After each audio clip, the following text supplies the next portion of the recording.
So guys, this person tweeted and said, Uncle Dele Farotimi will be receiving alerts in prison. So guys, in case you don't know, bookshops in Nigeria have run out of Mr. Dele Farotimi's book that exposes, the corruption in Nigeria that is making them to panic.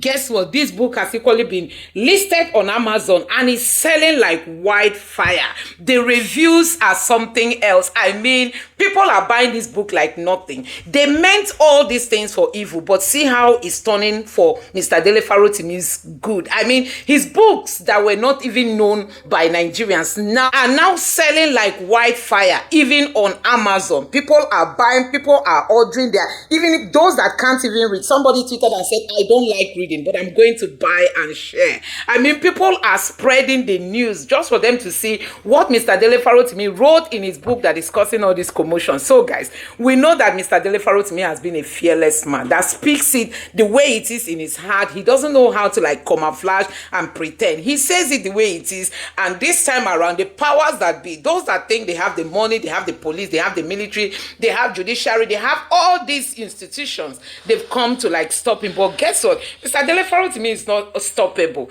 You need to watch his video. You need to see the comments he made even before he was picked up by police. He boldly said it, that he's fearless, that he knows that they are coming for him. He's not going to stop saying what he's saying. So guys, I'm going to let you watch some of his clips. But guess what?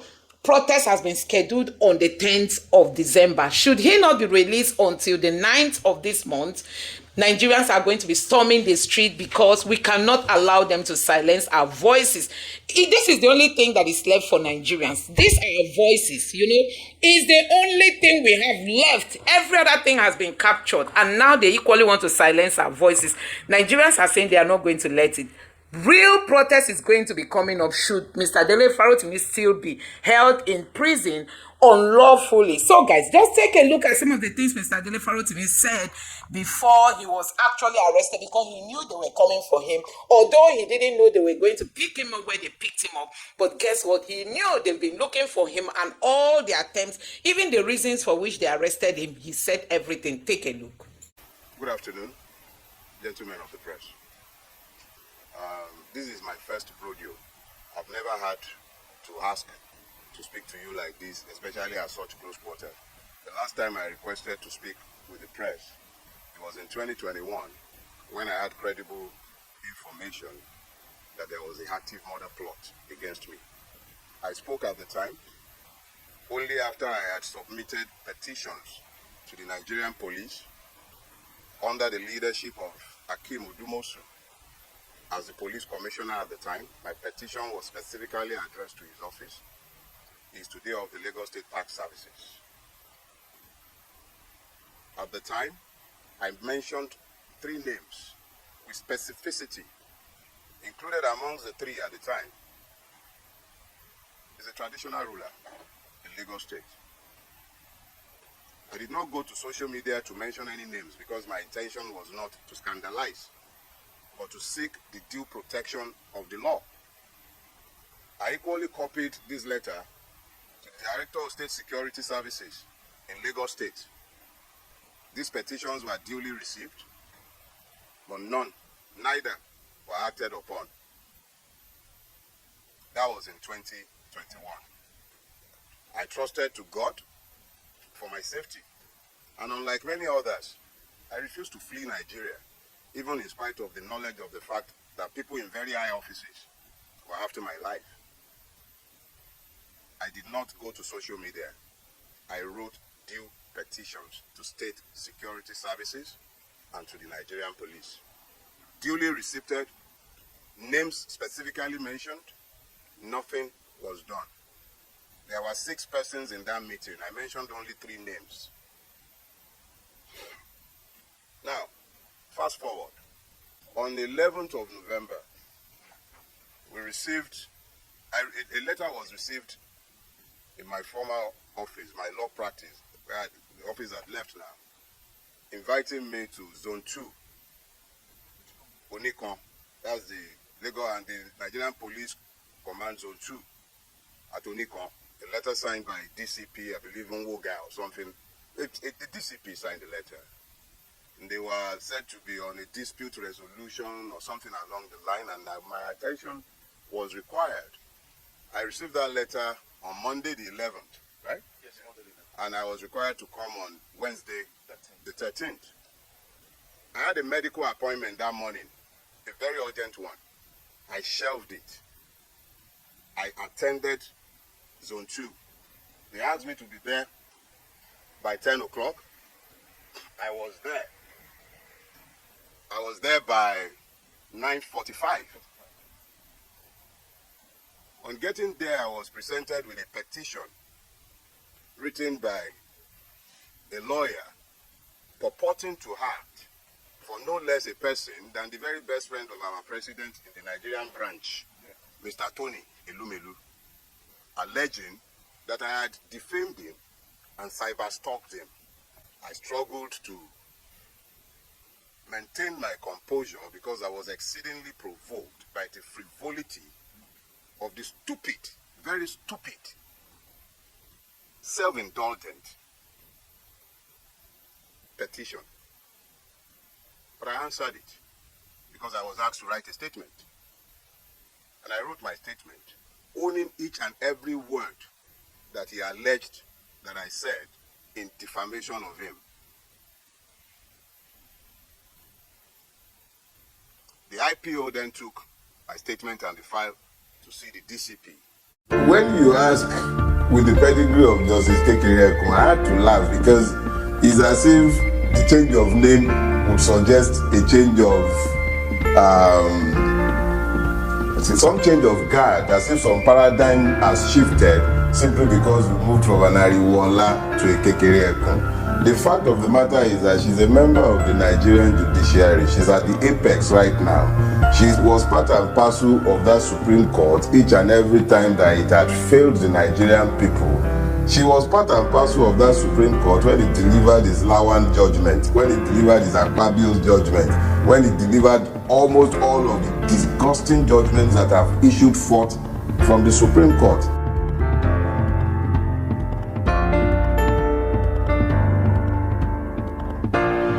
Thank you very much for having me. Thank you so much. I was reading your book with some kind of trepidation, and I was wondering, it was as if I was reading it in a public space. So I was looking around over my shoulder whether or not anybody could hear me or see what I'm reading, because the fear we have about the Nigerian judiciary, it does look like you're so frustrated, you're so angry. From the very first, in your preface to your introduction, you establish your disgust at some of what you have described as a rot in the Nigerian judiciary. Let me start by asking you, the change that we see in leadership between Justice Kayode Ariwola and Justice Kekereekun, how fundamental do you think this change is? When you ask with the pedigree of Justice Kekereekun, I had to laugh because it's as if the change of name would suggest a change of some change of guard, as if some paradigm has shifted simply because we moved from an Ariwola to a Kekereekun. The fact of the matter is that she's a member of the Nigerian Judiciary. She's at the apex right now. She was part and parcel of that Supreme Court each and every time that it had failed the Nigerian people in the last decade plus. She was part and parcel of that Supreme Court when it delivered its Lawan judgment, when it delivered its Akpabio's judgment, when it delivered almost all of the disgusting judgments that have issued forth from the Supreme Court. You said you were reading my book with trepidation, and I'm like, okay, Flora Azinge, a justice, I believe, of the Court of Appeal, sitting at the tribunal in Kano. Azinge came out publicly to speak of how she was being induced. Attempts were being made to induce herself and members of her panel. That wasn't Dele Farotimi that said that. That is a veritable member of the judiciary that said that. Bukachua came to the public space to tell all of us within the unholy chambers of the Senate exactly how judicial pronouncements are procured in the bedroom. He was the first to inform us of how the judiciary has been Bukachualized. Supreme Court justices, numbering 14, came out to say that the Supreme Court, the head of the Supreme Court at the time, Tanko Mohammed, the plane driver, was corrupt.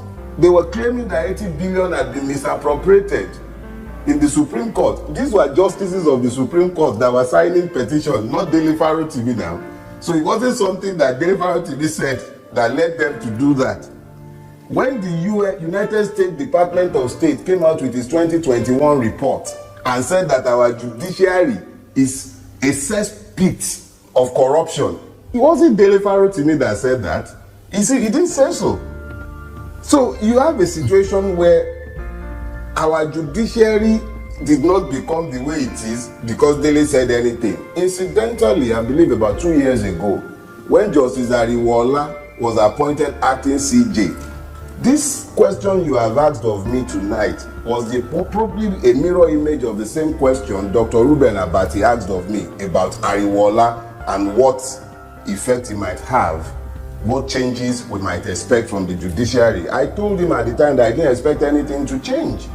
Just as I'm telling you as well, right here and now, that I expect nothing to change. The Nigerian judiciary is the way it is because that is the way the system needs it to be, for the system to function. Mr. Farotimi, there are those who know Justice Kekere-Ekun and who will refer to Justice Kekere-Ekun in this manner. They say Justice Kekere-Ekun is incorruptible and comes with the highest level of integrity. Would you be fair to have referred to Justice Kekere-Ekun in the manner in which you have referred to her? Our person has been... You've made reference. Listen, my brother. Persons make up systems, but essentially, this is not about persons. I don't have a personal experience of Justice Kekere-Ekun, so I cannot speak to a person, but I can speak to the institution that she is heading. And I am saying that the institution she's heading is institutionally incapable of delivering justice because the system has not been set up to deliver justice. I don't know who she is as a person, but I know what she represents. And I am saying that the institution she represents, look, don't listen to me, listen to Ebon Shofunde SAN. Mr. Shofunde was very specific when he said very clearly that the judicial reputation is at an all-time low. That is the head of the body of senior advocates of Nigeria. Not me. I'm even a retired lawyer. I'm not a seasoned lawyer. Don't worry. It actually makes more sense for everybody to believe that I should not be taken seriously since I Kukuma come across as a madman. So don't worry about me. Let's listen to the likes of Ebon Shofunde. Let's listen to, I forget this justice name, the one that retired from Niger State. In the chambers at his own valedictory service, he was busy indicting the judiciary and excoriating it in the strongest possible term, not something I said. So when I say it, maybe the irreverent manner that I might adopt in delivering the truth without bothering to sugarcoat it might come across as shocking, but I am not saying anything that we all are not aware of. Our judiciary is a reflection of the society that we have managed to build, debased, debauched, completely acculturated to abnormalities. It does not deliver any justice. We are only fooling ourselves. How do you talk about justice in a situation where you spend over 5 years in court, at the High Court, over 5 years before you are even heard? I have cases involving me as a person, personal cases where I had grievances against state agencies and I sued. And I've been in court for like 4 years in one case. My matter has not been heard in 1 day. We've never been called to open our case. And yet, if that is not corrupt, what is more corrupt? Justice delayed is justice denied. Ariwola is still sitting there at his valedictory saying bye-bye and is talking about delaying justice. Who causes it? Yeah, and this is the manner in which I summarized your book. It's an easy read. I probably read half of it on the plane from Lagos to Abuja, and just about 100 pages or so. You said in that book, and this is how I summarize it. You said that there is a systemic corruption, inefficiency, lack of public trust in law enforcement and judicial processes in Nigeria, and you gave us some very far-reaching and personal experience as a practicing lawyer. In fact, what bothered me is the names that you dropped and the names you mentioned, which I know can put you into legal trouble, and which I know that you're a man of your troublemaker yourself. Let me explain something to you. Yeah. In law, the truth is an absolute defense against libel, whether that libel is civil or criminal libel. The truth is an absolute defense. I challenge any one of them to dare to sue me, take me to that same court. The key reason why I felt myself compelled to write this book is the fact that I sought legal redress for the libel against me by one of the principal characters, and he used his clout in the judiciary to deny me the capacity to even question him. These are weighty allegations. You have they are not accused allegations, a they are former facts. Solicitor General of Lagos State, Lawal Pedro, SAN. You have accused Baba Afebaba, SAN. You have accused a very prominent person in the judiciary also of compromise. In fact, you even mentioned the retired CGN Ariwola in some of your analysis in your book. These are weighty and heavy allegations against these personalities, don't you think? Let me put it this way. I have been very, very deliberate about avoiding dealing with names and persons, because my fight in the Nigerian space is not against persons. It's about the decadent institution and the state itself. So whenever I have had to mention persons by name, it's been because it is completely unavoidable, and the truth and facts have to be established without looking at anybody's eyes, because all of us, we're just creatures in time. We will go eventually. Incidentally, my confidant and friend, who was chairman at the launch of the book, has passed on within less than 2 months of the book being launched. That shows you the transient nature. Yes, it shows you the transient nature of the life that we live. So if I say because I'm afraid of what a human being will do to me, or I'm afraid of how my professional colleagues or people might look at me when I have spoken the truth, what if when I'm dead? What happens then? So whilst I'm here, alive and well, and able to speak the truth that I've experienced and has been given to me to speak, it is not for me to look at the eyes of Uche, me, Woju Uche, whoever know like him. They are the legal gurus now. They know the road to court. I have every confidence in the capacity of the truth, both as a shield and as a sword. Every confidence. And having said that, I say this knowing that I have told the truth. The facts are inside the court's own records, notoriously. So if people are not happy with what I have said, that's their problem. But it's not about their person, it's about the situation, the system that has allowed such levels of abuse. It is the system, not the persons. Persons will live and they will die. I will go one day just as each and every one of the persons I mentioned. But the system that allowed that kind of evil has to change. If this society is going to be one in which our children are going to be able to live with some level and measure of decency, we cannot have a system that regulates impunity and then that licenses men to act as though they are gods and citizens as selves that they can simply trample upon their head and then use the courts to legitimize the evil. No. So you are saying what you have inferred in this book to me looks like a frustration of a lawyer who has seen the worst case scenario of what could have happened in any justice system, even in hell. And you have said, look, anybody who goes to find justice in the Nigerian system is a sheer waste of time. Does that represent your position after all said and done? To a very large extent, you're correct. But I need to, because there are nuances to these things as well. Number one, it would be disingenuous of me to suggest that it is the evils that I saw in the system that led me to walk away from legal practice. That would not be true. I had already decided I was leaving when I turned 50. What happened in this case happened, I think, in 2013. So it's a story that took, 2012, 2013 is a story that took almost 12 years to write. So even after it had happened, I remained in practice for, I think, another 5 years before retiring. So it wasn't because of this. But when it comes to the truthfulness of your assertion that I had become disenchanted with the capacity of the system to deliver anything of value, you're completely correct. It had become clear to me that the Nigerian judicial system is completely unfit for purpose. Look, United Nations Office for Drug and Crimes was very clear in his indictment of the Nigerian judicial system. He says it is corrupt, horribly corrupt. That is not me.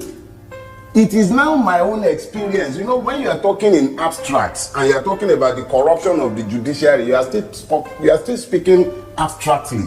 What I have done is to offer my own first-hand experience within the system. I have merely spoken to what I saw within the system, what I witnessed. So where the United Nations Office for Drug and Crime can speak generally and in broad terms, where Mr. Shofunde could speak about the Supreme Court having become perfunctory with his judgment, and quoting him, Supreme Court judgment has become perfunctory. This is not, those are not rabble rousers. You can say Dele Farotimi is not well, he's a rabble rouser. Those are not Dele Farotimi. Those are individuals and institutions to whom you can at least ascribe some measure of temperance, unlike me. So that's what it is. It became tiring and it became important to set the record straight and let Nigeria be confronted with a mirror showing it is that judiciary should see its own ugly nudity and be forced to change itself. It's a society-wide thing. But if the judiciary is lost, what is left of the society? So you have officially and permanently left the legal practice. Oh, and you're not open to return? Never. I left legal practice in 2018 when I turned 50. I left and I announced it to the whole world. I left my practice. I said bye-bye to it. I find my living in other ways. I try my best to find other living, but I left law practice completely. I find no satisfaction in it, not because of what is happening there. Like I said, even before I was ever called to the Nigerian bar, even when I was yet in the university, I'd already told all my friends that once I turn 50, I'll find other things to do with my life. I wasn't coming to practice to discover that the Nigerian legal system is horrible. No. I'm a member of this society. I didn't need to enter the law practice to find out that the law practice and the legal system is decadent. It is the same as every other aspect of our society. Every strata of our society is decayed, including the press. So this is not one where anybody gets to point fingers. It is a society-wide collapse. But I decided I was leaving. Let me find other living. I'd been farming since maybe like 20-something years ago. I find other ways to earn a living and to live my life without the stress of saying my Lord and my lady to people that I know, your worship, your honor to people who are less than honorable. I'm done with all of that. No, but it's okay to still call you a lawyer. At the end of the day, whether you are fixed, retired, former, at the end of the day, I'm defined by my legal training. When I was taking the decision to read law, it was based on the understanding that I'm living in a lawless society, but it was necessary to understand the law so that I'll know the part where I have to bend or where I have to avoid. So I'm a lawyer for the rest of my life, but just not a practicing one. I'm retired. And so I'm going to the nitty-gritty of what you wrote in your book, which I may not be able to pick on every character or every experience that you have, but there is one that seems to have touched you and you became so emotional in the use of your language in this book. You describe the situation, historical factors, socio-political dynamics, and economic disparities, which you think have contributed to the dysfunction system we have within the Nigerian judiciary. You have argued that these challenges not only hinder effective law enforcement or also undermine the protection of citizens' rights, leading to a cycle of impunity and justice. You particularly took on personalities and a very revered legal icon, Afebaba. You accused him of corrupting the Supreme Court. You accused him of libel. And you accused him of leveraging his influence in the judiciary to deny you justice. You made reference to a particular case. And you also dragged the likes of Mr. Pedro SAN in all of this argument. What exactly was the situation? And how can you defend what you have alleged in this book? Like I have strived to explain, I am dealing with institutions and principalities within institutions. That I have had to deal with persons is, by the way, they are collateral to my preoccupation. Now, anything I have said in relation to any one of them, I am perfectly happy to defend myself before any court of law, anywhere in the world. And the fact of the truth that I have told, they are all in the public space, they are in the public record, they are before the courts. I have not written this book to scandalize or to make money. In actual fact, every kobo derived from this book already pledged and donated to a foundation for autistic children. This is not for gain, but the truth is the truth is the truth, and it must be told without caring about names or reputations. If I have lied against persons, they are lawyers. As you said, Baba is the legal ego in Nigeria. They are the ones who planted the judiciary that we have today. And I know and they know what they did in the case under reference. And the fact of what they did, the malfeasance, is before the court. They can't even, I don't even have to produce a single piece of paper. Everything is in the public space. But it seems that person so revered as Afebaba, yes, it looks that you are impugning that image, that reputation built over the years. And I'm asking you to substantiate. Tell Nigerians on this platform what exactly was the case. How did he deny you justice through the system? Sure. Mr. I wrote a book deliberately setting out the facts. I have also been very deliberate in my presentation and speaking about the book since I wrote it, to make sure that nobody is able to say that I have written the book with the intention of scandalizing persons. When I said Afebaba denied me justice, I laid out the substance of my allegation in the book that I have written.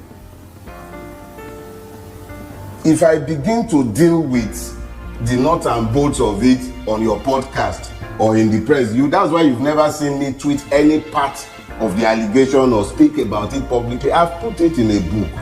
That is deliberate. It will outlive me and them. It is not beer parlor talk.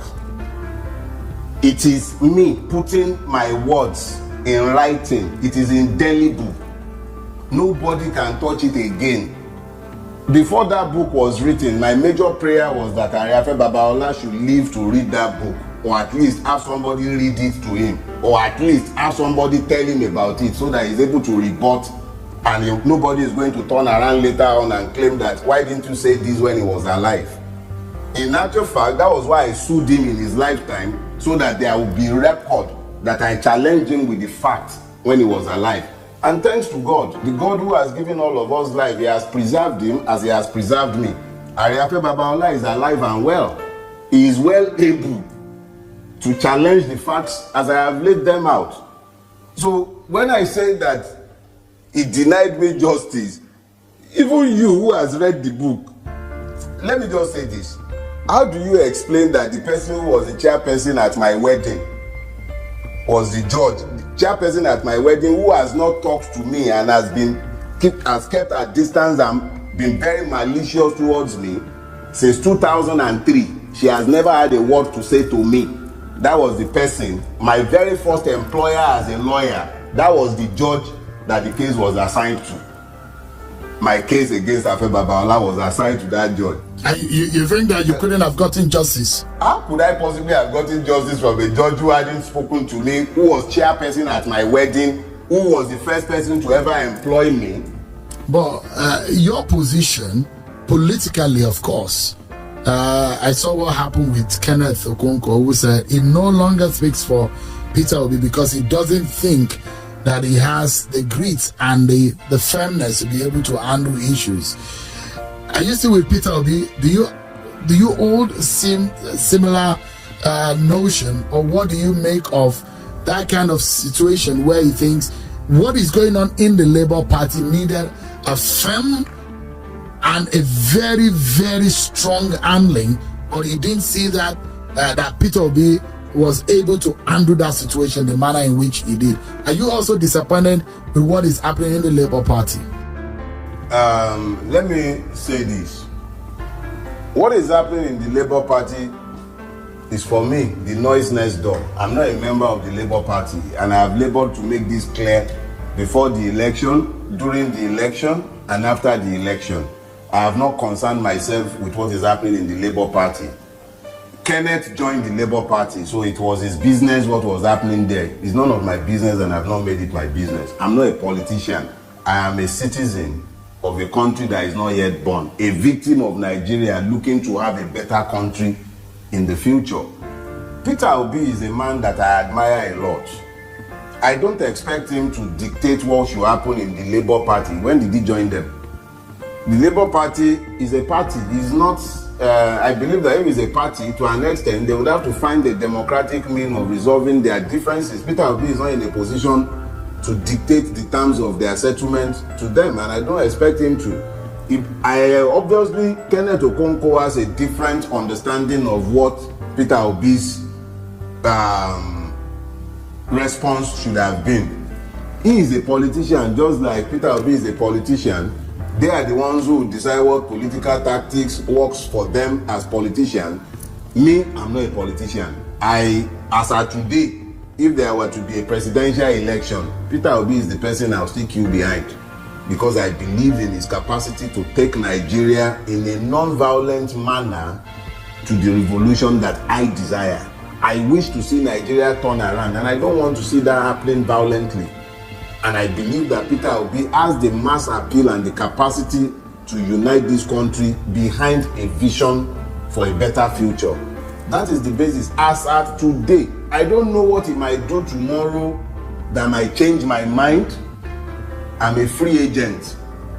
It might be that tomorrow he decides to align himself with persons that I do not believe I can work with, people that I believe cannot bring anything good to Nigeria. And on account of that, I might decide, okay, hasta la vista, we can't work together. But as at today, barring any dramatic happenstance, I remain solidly behind Peter Obi, and I will continue to support him into 2027 if he's going to run, and if we have managed to reform our electoral system. Because any election without a reformation of our electoral system, I'm not interested. Think they have money, they have influence, they have authority, why they are against people like Mr. Dele Farotimi, who is always speaking fearlessly. So guys, just take your time and watch this video and let me know your thoughts in the comment section below. Don't forget to subscribe and like the video. Take a look. So guys, you have seen it for yourself. The powers that be, they don't like it that Mr. Dele Farotimi has been somebody who comes out to speak it and say it the way it is. They meant it for evil, quickly going to arrest him. Before you know it, they've already like prosecute him, send him to jail so that there won't be any chance to like bail him. You know, within the twinkling of an eye, they've sent him to jail. But we have so many people awaiting trial. We have so many criminals that they will arrest. Before you know it, they've even released them back door. But this one, they quickly sent him to jail just to see if they can tarnish his name. But instead of tarnishing Dele Farotimi's name, Dele Farotimi's name is like it's like gold now. I mean, people are rushing his books. People want to see what he wrote that is making the establishments to quake. People want to see actually what Mr. Dele Farotimi wrote in that book that is causing all this turmoil. Because guess what? These people don't like criticism, and they will still not give us the right kind of leadership. I mean, the powers that be and those that feel they have the money, they can buy the police, buy the military, buy the judiciary, buy whatever institution they want to buy. They don't want to do the right thing, and they don't equally want you to talk. And that is why we must resist them if they want to stop our voices from speaking. So guys, let me know what you think about in this video. Please don't forget to subscribe to the channel and turn on the notification bell. Thank you.